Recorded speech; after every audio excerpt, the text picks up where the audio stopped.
నమస్తే welcome to వీటీ news లక్ష్యం సమాజహితం నేను రవలి ఈ రోజు మీ వీటీలో స్పెషల్ స్టోరీ సమస్యలకు కేర్ ఆఫ్ అడ్రస్ గా మారిన ప్రభుత్వ పాఠశాల దొరబల్లె గ్రామం ప్రభుత్వ పాఠశాలల ముందు ప్రైవేట్ పాఠశాలలు వద్దు అని ప్రభుత్వం చెబుతోంది విద్యార్థుల కోసం ఎంతో ప్రతిష్టాత్మకంగా బడిబాట కార్యక్రమాలు చేపట్టారు కానీ కనీస సదుపాయాలు లేక విద్యార్థులు నానా అవస్థలు పడుతున్నారు డోన్ మండలం దొరబల్లె గ్రామంలో శిథిలావస్థలో ఉన్నటువంటి మండల పరిషత్ ప్రాథమిక ఉన్నత పాఠశాల దృష్టిపై VT news special story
Dorapalli MPUP school Dhone మండలంలో ఉండే ప్రాథమికోన్నత పాఠశాల మేము ఇక్కడ స్టాఫ్గా పనిచేస్తున్నాము.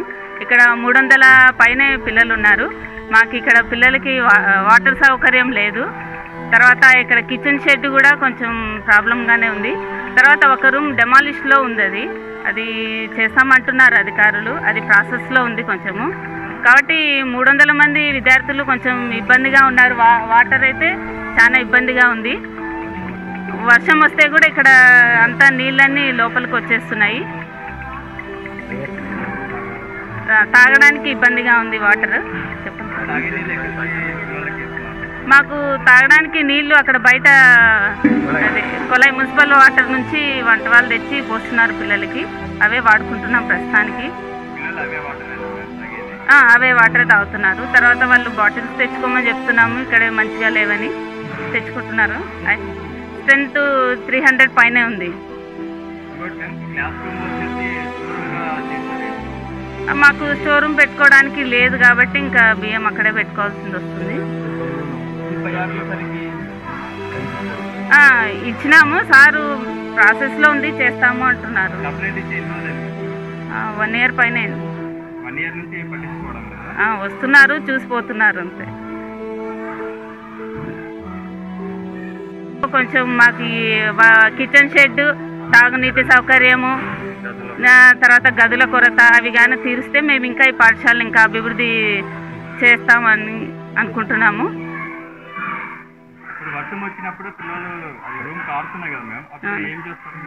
అక్కడ ఒక బిల్డింగ్ ఉంది, అక్కడికి తీసుకెళ్తున్నాము. ఇక్కడ కొంచెం ఉన్న వాళ్ళని ఇక్కడ అడ్జస్ట్ చేసి అక్కడ ఇంకా గేట్ల అవతల ఉంది, అది కూడా ఒక ప్రాబ్లం ఉంది మాకి. పిల్లల్ని గేట్ దాటించి అవతలకి తీసుకెళ్తున్నాం. అది కూడా 200 meters ఉంది దాదాపు, అది కూడా అవతల. అది కూడా రైల్వే ట్రాక్ దాటి వెళ్ళాలి చిన్నపిల్లలు. అది కూడా మాకు కొంచెం ఇబ్బందిగా ఉంది. కాబట్టి పాఠశాలలు ఒక చోట చేరిస్తే మాకు కూడా చూసుకోవడానికి కానీ పిల్లలకు కానీ ఇబ్బంది, అడ్మినిస్ట్రేషన్ చేసుకోవడానికి కానీ బాగుంటుందని కోరుకుంటున్నాం. మొత్తం కలిపి 300 పైనే ఉంటాయి. ఏమంటే ఇక్కడ 2 sections ఉంటాయి, అక్కడ మిగతా 3rd to 8th వరకు అక్కడే ఉంటారు. మా పేరు జయప్రద. కొన్ని సమస్యలు మాకు ఇక్కడ ఎక్కువగా ఉన్నాయి. ఒక హై స్కూల్లో కూడా కనిపించినంత స్ట్రెంత్ ఇక్కడ ఉండడం జరుగుతుంది. ప్రధానమైన సమస్య మీరు గమనిస్తే ఇక్కడ పాఠశాల 2 స్థలాల్లో ఇక్కడ నిర్వహించడం జరుగుతుంది. ఇక్కడ 1, 2, 3 తరగతులు చదివితే మిగిలిన 4 తరగతుల నుంచి అక్కడ 5 తరగతుల వరకు అక్కడ బయట ఉన్నటువంటి దాదాపుగా ఇక్కడి నుంచి 200 మీటర్ల దూరంగా ఉన్నటువంటి ఇంకో ప్రాంగణంలో మేము పాఠశాల జరుపుతున్నాం.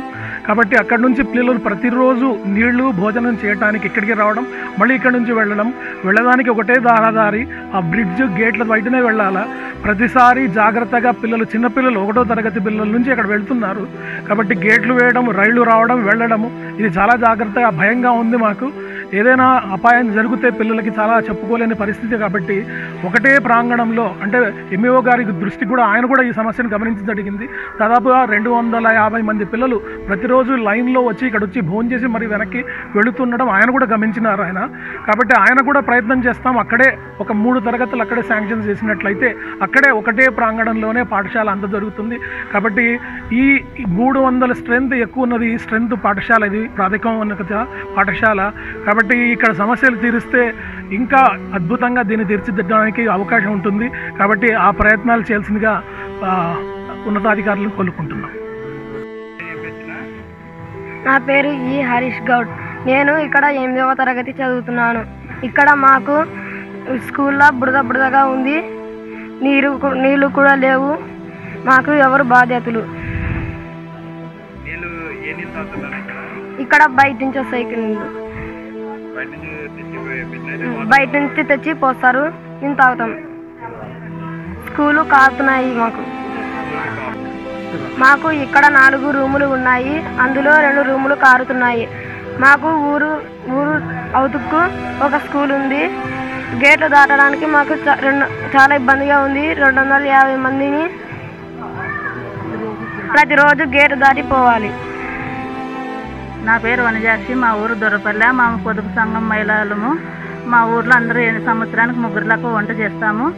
సంవత్సరానికి 4 ఎన్నుకొని వంట చేయడానికి పంపిస్తారు. ఇక్కడ వంట చేసే కాడ వాన వచ్చినా తడిసిపోతా, కట్టెలు నానిపోతున్నాయి, చేయడానికి ఇబ్బందిగా ఉంది. ఏమన్నా బల్లెలు గిల్లెలు అన్నా కూడా చాలా ఇబ్బందిగా ఉంది. టీచర్స్కి చెప్పినాము, అధికారులకు చెప్పినాము, ఎవరు పట్టించుకోవడం లేదు. ఇప్పుడన్నా రొంత తెలుసుకొని రొంత రేకులేసి రొంత తెలియపరచండి.